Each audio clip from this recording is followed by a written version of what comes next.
नमस्कार दोस्तों, हमारे YouTube चैनल पर आपका स्वागत है। आज के वीडियो में हम आपको सिखाएंगे मन को शांत कैसे करें। ये वीडियो आपके जीवन में एक महत्वपूर्ण सीख देगी, इसीलिए इसे ध्यान से देखें और हमारे चैनल को सब्सक्राइब कर लें। एक समय की बात है, एक छोटे से गांव में अजय नाम का एक युवा लड़का रहता था। अजय अपने घुसेले स्वभाव और चंचल मन के कारण गांव भर में प्रसिद्ध था। उसका मन हर समय विचारों से भरा रहता था। सोचो कि उसके विचारों के तूफान ने उसके मन को एकदम अशांत कर दिया था। उसके जीवन से शांति मानो गायब हो गई थी और वह हमेशा अपने ही विचारों में खोया रहता था और तनावपूर्ण जीवन जी रहा था। उनके अशांत मन और गुस्सा के कारण उनके अपने परिवार के सदस्यों और गांव वालों से भी संबंध अच्छे नहीं थे, जिससे वह और भी अधिक अपमानित महसूस करने लगा। वह और भी अधिक मानसिक तनाव की स्थिति में चला जाता है। एक समय की बात है, अजय अपने गांव की सड़कों में घूम रहा था। तभी उनकी मुलाकात एक बौद्ध भिक्षु से हुई, जो एक पेड़ की छाया के नीचे ध्यान में बैठे थे। बौद्ध भिक्षु के चेहरे से निर्मल शांति की आभा झलक रही थी। इस असीम शांति में अजय बौद्ध भिक्षु की ओर गया। जब अजय बौद्ध भिक्षु के करीब आया तो उसे अपने आसपास एक सकारात्मक ऊर्जा का एहसास हुआ। अजय को एहसास हुआ कि इस असीम शांति और सकारात्मक ऊर्जा का स्रोत कहीं न कहीं इस बौद्ध भिक्षु के भीतर ही है। इसलिए वह वहीं बैठकर उसकी आंखें खुलने का इंतजार करने लगा। थोड़ी देर बाद जब बौद्ध भिक्षु की आंख खुली तो उसने एक युवा लड़के को अपने सामने बैठा पाया, जो बहुत तनावग्रस्त और नकारात्मक भावनाओं से भरा हुआ लग रहा था। अजय ने बौद्ध भिक्षु की ओर देखा और बहुत विनम्रता से कहा, महात्मा, मेरा मन बहुत अशांत है और मेरे मन के विचार मुझे खाए जा रहे हैं।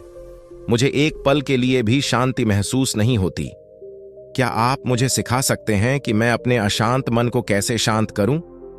बौद्ध भिक्षु ने अजय की पीड़ा को समझते हुए करुण दृष्टि से देखा और कहा, मेरे प्यारे बच्चे, मैं तुम्हें एक कहानी सुनाना चाहता हूं।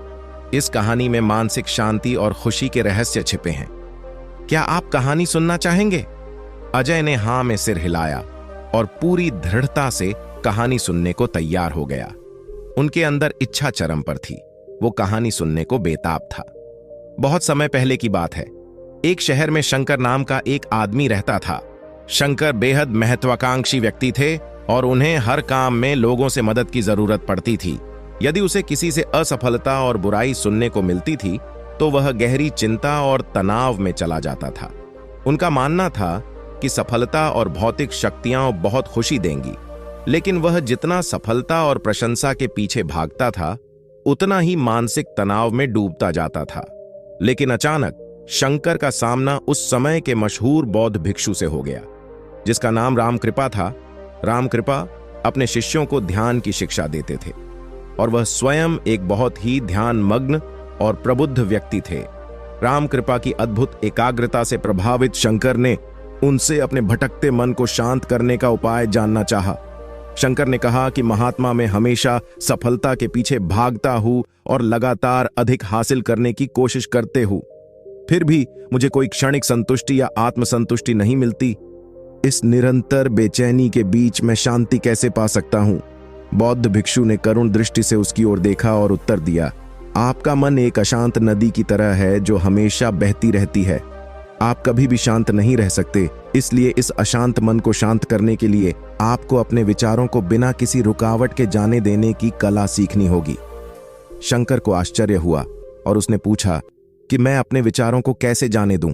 आखिर मैं भी तो अपनी इच्छाओं और महत्वाकांक्षाओं से बंधा हुआ हूं। यह सुनकर बौद्ध भिक्षु मुस्कुरा दिए। बौद्ध भिक्षु कहा, कल्पना करें कि आपके हाथ में एक पत्थर है। अब आप इसे जितनी देर तक पकड़कर रखेंगे, यह उतना ही भारी होता जाएगा, और अगर आप इसे काफी देर तक पकड़े रहेंगे तो आपके हाथ में दर्द होने लगेगा। लेकिन अगर आप उस पकड़ को ढीला कर दें और छोड़ दें तो आपका बोझ खत्म हो जाएगा। अजय ने पूरी कहानी और उसका संदेश ध्यानपूर्वक सुना। वह समझ गया कि अपने विचारों और इच्छाओं से चिपके रहने से उसका बोझ बढ़ जाता है और अंदर ही अंदर अशांति पैदा कर देता है। अब अजय को कहानी का अंत सुनने की उत्सुकता से प्रतीक्षा थी। कहकर बौद्ध भिक्षु ने कहानी जारी रखी। एक बौद्ध भिक्षु की बात मानकर शंकर ने विचारों को त्यागने का अभ्यास शुरू कर दिया। वह बिना किसी पूर्व निर्णय के अपने विचारों और भावनाओं को आते और जाते देखता था। अब उसने विचारों को पकड़ना बंद कर दिया था। विचार उठते थे और अपने आप चले जाते थे। धीरे धीरे उसे यह एहसास होने लगा कि उसकी इच्छा और भावना ही सभी दुखों का कारण है। जैसे जैसे शंकर ध्यान में गहरे उतरते गए, उन्होंने पाया कि वर्तमान में जीना ही आंतरिक शांति का एकमात्र स्रोत है। वह खुद को वर्तमान में स्थापित करके अपने मन की निरंतर बकवास से छुटकारा पा सकता था। धीरे धीरे शंकर का मन एक शांत झील की तरह हो गया, जो बाहरी दुनिया को अपने अंदर प्रतिबंधित करती है। उन्होंने जीवन की सादगी में संतोष को अधिक महत्व दिया और भौतिक संपत्ति के प्रति अपना लगाव छोड़ दिया। जैसे ही शंकर में ऐसे बदलाव की खबर लोगों के बीच फैली, दूर दूर से लोग मार्गदर्शन लेने आने लगे। लोगों को विचारों को मुक्त करने की कला सिखाना और उन्हें अपने भीतर शांति खोजने के लिए मार्गदर्शन करना, वह लोगों के बीच शांति और ज्ञान का प्रतीक बन गया। शंकर और साधु की कहानी समाप्त कर रामकृपा बौद्ध भिक्षु कुछ देर के लिए चुप हो गए, ताकि इस कहानी का अर्थ अजय के मन में अच्छी तरह बैठ जाए। अजय ने बौद्ध भिक्षु की ओर देखा तो उनकी आंखों में अब एक नई समझ दिखाई दे रही थी। अजय ने धीरे से कहा कि मुझे इस कहानी में ज्ञान दिखता है, लेकिन मैं इसे अपने जीवन में कैसे लागू करूं? मैं अपने अशांत मन को कैसे शांत कर सकता हूं? अजय के इस सवाल पर बौद्ध भिक्षु गर्मजोशी से मुस्कुराते हैं और फिर कहा कि अशांत मन को शांत करने का अभ्यास आत्म जागरूकता से शुरू होता है। अपने भीतर उठने वाले विचारों का निरीक्षण करने के लिए प्रतिदिन कुछ समय निकालें। उन भावनाओं पर ध्यान दें जो आपके मन में आती हैं और देखें कि वे कैसे आती हैं, और आकाश में गुजरते बादलों की तरह चले जाइए। अजय ने आंखें बंद कर लीं और बौद्ध भिक्षु के कहे अनुसार अपने विचारों का अवलोकन करने लगे। जैसे ही उसने अपने भीतर उठने वाले विचारों पर ध्यान देना शुरू किया, उसे इसका एहसास हुआ।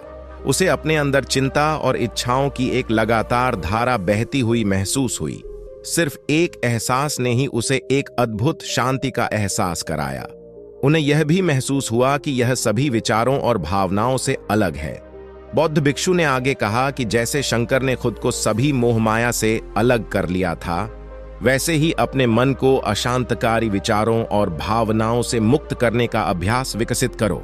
बिना किसी प्रवाह के विचार को वैसे ही स्वीकार करें जैसे वह आता है, और फिर धीरे धीरे उन्हें जाने दें और अपना ध्यान वर्तमान समय पर केंद्रित करें।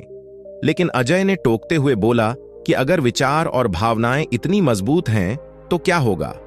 बौद्ध भिक्षु ने कहा, यह बना रहता है और मन को छोड़ने से इनकार करता है।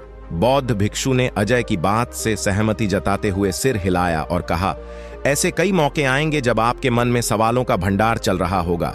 जब आपका दिमाग आपकी बात ही नहीं सुनेगा, तो ऐसे में आपको अपनी सांसों की ताकत पर विश्वास करना होगा। एक बार फिर भिक्षु ने अजय से कहा, अपनी आंखें बंद करो और अपनी सांसों पर ध्यान केंद्रित करने के लिए अपने पेट को ऊपर उठता हुआ और मथता हुआ महसूस करें। बौद्ध भिक्षु ने बताया कि जब भी आपका मन अशांत हो तो तुरंत अपनी सांसों पर लौट आएं। सांस की वाद्य गति आपको तुरंत वर्तमान के चरणों में वापस खींच लेगी और आपको शांति का अनुभव कराएंगी। एक बौद्ध भिक्षु के निर्देशानुसार आने और जाने वाली सांसों पर ध्यान केंद्रित करने का प्रयास करें। इस छोटे से प्रयास से उन्हें मानसिक शांति का अनुभव हुआ। उसे याद आया कि उसकी सांसें हमेशा उसके साथ थीं, जो उसे वर्तमान क्षण की याद दिलाती थी, आराम और शांति लाती है।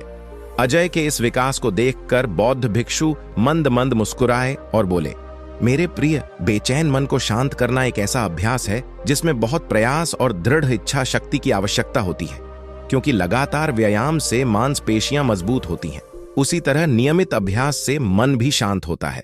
स्वीकृति में सिर हिलाते हुए इस बौद्ध भिक्षु को धन्यवाद देते हुए उन्होंने वादा किया कि आज से वह अपने अशांत मन को शांत कर सकेंगे और अपनी गैर शक्तियों को मुक्त कर सकेंगे। बौद्ध भिक्षु ने अजय के कंधे पर हाथ रखकर कहा, मुझे आपकी क्षमता पर बहुत भरोसा है और आपको जल्द ही आंतरिक शांति मिलेगी।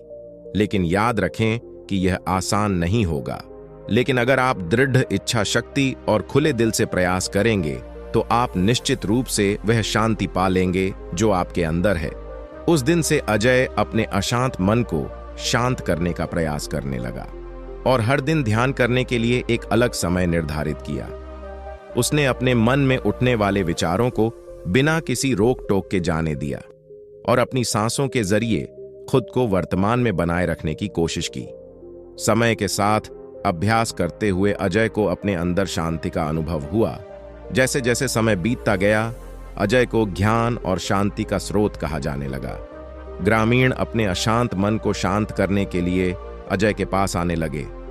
बौद्ध भिक्षुओं के शिक्षक दूसरों की मदद करते समय आत्म जागरूकता की शक्ति साझा करते हैं। बौद्ध भिक्षु आंतरिक शांति पाने की शिक्षा देते हैं। इसके साथ ही उन्होंने अपनी सांसों पर ध्यान देने और अपने विचारों को मुक्त करने की कला भी सिखाई। ऐसे गांव वालों का विकास हुआ और उन्हें मन की अमूल्य शांति मिली।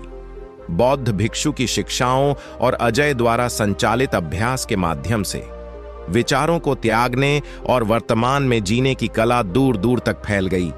उन्होंने कई लोगों की जिंदगी बदल दी और जैसे जैसे समय बीतता गया, उनकी जिंदगी और भी बदलती गई। अजय का शांत प्रभाव उसके गांव की सीमाओं से परे तक फैला हुआ था। आसपास के गांवों और शहरों से लोग अजय के परिवर्तन की कहानी सुनते थे, उनसे सलाह लेने आते हैं। मन के बोझ तले दबे लोगों के लिए अजय आशा की किरण बन गया। अजय की शिक्षाएं केवल ध्यान और प्रवचन तक ही सीमित नहीं थीं, बल्कि वह रोजमर्रा के काम जागरूकता के साथ करने पर ज्यादा जोर देते थे। वह लोगों को अपनी भावनाओं के प्रति जागरूक रहने की याद दिलाते थे। इस बात पर ध्यान दें कि आप दिन भर में क्या करते हैं और अपने आसपास होने वाली घटनाओं पर आप कैसे प्रतिक्रिया करते हैं। हर काम पूरी जागरूकता के साथ करें। जब आप खाएं तो प्रत्येक टुकड़े के स्वाद का आनंद लें। जब आप सूरज की रोशनी के सामने खड़े होते हैं तो उसकी गर्मी महसूस करें। लोग क्या कहते हैं उसे ध्यान से सुनें और समझें। छोटे छोटे बदलावों से लोगों के जीवन में चमत्कारिक परिवर्तन आते हैं। अजय की कहानी से लोगों ने सीखा कि जीवन का आनंद वर्तमान में जीने में है। ये कहानी कैसी लगी हमें कमेंट करके बताएं और चैनल को सब्सक्राइब जरूर कर लें। नमो बुद्धाय।